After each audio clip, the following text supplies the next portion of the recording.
Armistice Day centennial observance in Paris on Sunday, French President Emmanuel Macron said the ancient demons that caused World War I and millions of deaths are growing stronger. The French leader said, because patriotism is the exact opposite of nationalism. Nationalism is its betrayal.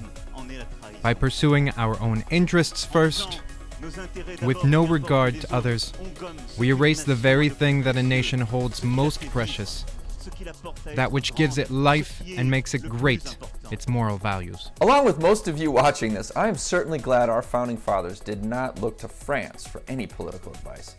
George Washington, America's first president of our constitutional republic, reflected in his farewell address after 2 successful terms in office. Along with the peace, commerce, and honest friendship with all nations, entangling alliances with none, the support of the state governments in all their rights as the most competent administrations for our domestic concerns, and the surest bulwarks against anti-republican tendencies. The preservation of the central government in its whole constitutional vigor as the sheet anchor of our peace at home and safety abroad. Was George Washington a prideful dictator who didn't care about the rest of the world? Did he perhaps consult with demons and desire to start a world war?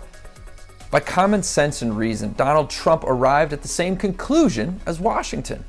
On Monday, the president tweeted, "Just returned from France, where much was accomplished in my meetings with world leaders. Never easy bringing up the fact that the United States must be treated fairly, which it hasn't on both military and trade. We pay for large portions of other countries' military protection. I told them that this situation cannot continue. It is and always has been ridiculously unfair to the United States." I would add that it is not only ridiculously unfair, but it is unconstitutional, that is to say, unlawful. Let me say that again in clear, certain terms. When Americans allow their government to operate outside of the clear authorizations of the Constitution, things become ridiculously unfair to these United States. Therefore, our founding fathers made these types of actions by the federal government both unauthorized and illegal. Any Congress or president who acts outside of these powers becomes the adversary to what Washington called the anchor of our peace at home and safety abroad. Make no mistake, our founding fathers were not interested in sustaining other countries, nations, or empires with the wealth, citizenry, military, or political infrastructure of America. They were interested in very few and defined duties which led to the peace and prosperity of American citizens, who were then free to help the rest of the world with their personal resources and morality.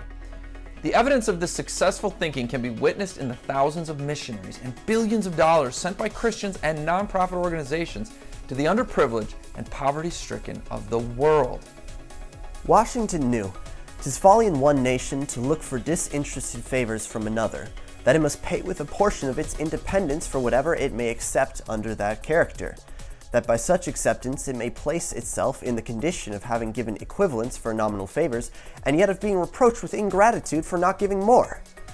There can be no greater error than to expect or calculate upon real favors from nation to nation. 'Tis an illusion which experience must cure, which a just pride ought to discard. I am grateful that experience is finally discarding this illusion in America.